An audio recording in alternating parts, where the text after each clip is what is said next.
As we know, Nick Ball retains his WBA featherweight title past weekend gone. Then he starts to call out Inouye. Inouye responds to him, but the conclusion was, we're not going to fight now. We're probably not going to fight this year. So let's both build our profile to the point where we can get paid more because we're more established and we're more famous at that point, which I agree with. I don't know what Nick Ball's going to do going forward. I was thinking he should have a unification fight with one of the other champions. At the same time, he is WBA champion and mandatories need to be met. And the number one person in the WBA rankings is a guy called Mirko Corello. I've never heard of Mirko Corello. Never. But I'm going to look into him and do some research. But the fighter I want to speak about today is a guy that's in the second position in the WBA rankings, and his name is Bruce Carrington. Shoo Carrington. Bruce Shoo Carrington. I don't know where Shoo comes from, but this is his nickname. He grew up in Brownsville, Brooklyn, and he was inspired into boxing by the likes of Floyd Mayweather and Mike Tyson. So what do we know of Bruce Carrington? I've been following his rise in the pro ranks to his number 2 slot in the WBA rankings, but as an amateur, he was very, very good. He won New York Golden Gloves in 2017, and he also won the US Olympic trials in 2020. But due to what happened in 2020 and the Olympics being delayed till 2021, he said, you know what, I'm going to leave the amateur situation alone and I'm going to turn pro.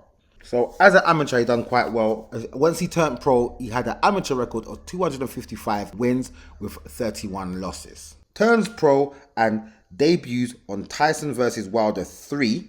First fight on the card, and it was a 4-rounder, and he produced a 4-round shutout and proceeds to then go through fight after fight under the Top Rank banner. So he fights under Bob Arum's promotional company. And he's now produced a record of 14 wins, no losses, 8 knockouts. He hasn't fought anybody of note, but he really, really wants to. And he's got to the point now where he can challenge for a title. And he's called out Nick Ball. I haven't heard anyone call out Nick Ball. Nick Ball is very, very, very aggressive. I don't see people calling out Nick Ball. Shoo said, it's about that time, dude. Like I'm just ready to just fight all the world champions, and Nick Ball in specific, I would love to fight him, dude. I really would love to fight him. I don't care what I have to do in order to make this fight happen. Listen, Turk, Al-Sheikh, like, listen, let's talk. Let's make it happen. I want to have a sit down, whatever. I would just love to have a shot at the WBA title. I'm highly ranked in that division. And excuse me, in that sanctioning body as well number as 2. I'm number 2. Why not make it happen, man? I'm seeing a lot of people from the UK. They want the fight to happen as well. There's other people around the world that wants the fight to happen. Let's make it happen. And you'd be willing to go to the UK? I'd be willing to go to his backyard and do what I got to do just to bring back my belt to New York City, baby. I want to fight Nick Ball.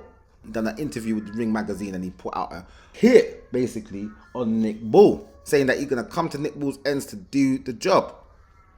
I find that very good. I like to see a boxer that wants to challenge themselves. I like to see a boxer that wants to prove himself and wants to take on the best and beat the best. I'm following Shoo Carrington's career. I'm very much enjoying what he's producing. He seems to be a boxer puncher type fighter. So he wants to throw a lot of combinations, but he keeps a clean stance. He's not a dodge raindrop type guy. So he will bring excitement in his fights.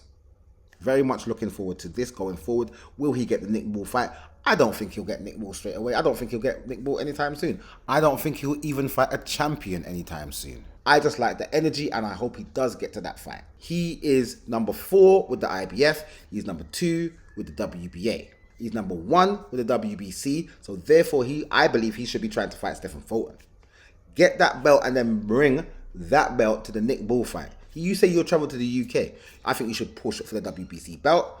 Get that if you can. But you also got Rafael Espinoza. Bruce Carrington is also number 1 with the WBO. You can either push for the WBO belt or for the WBC belt. But he's calling out Nick Ball. Now, in my opinion, I believe that he sees Nick Ball as low-hanging fruit compared to Stephen Fulton and Espinoza.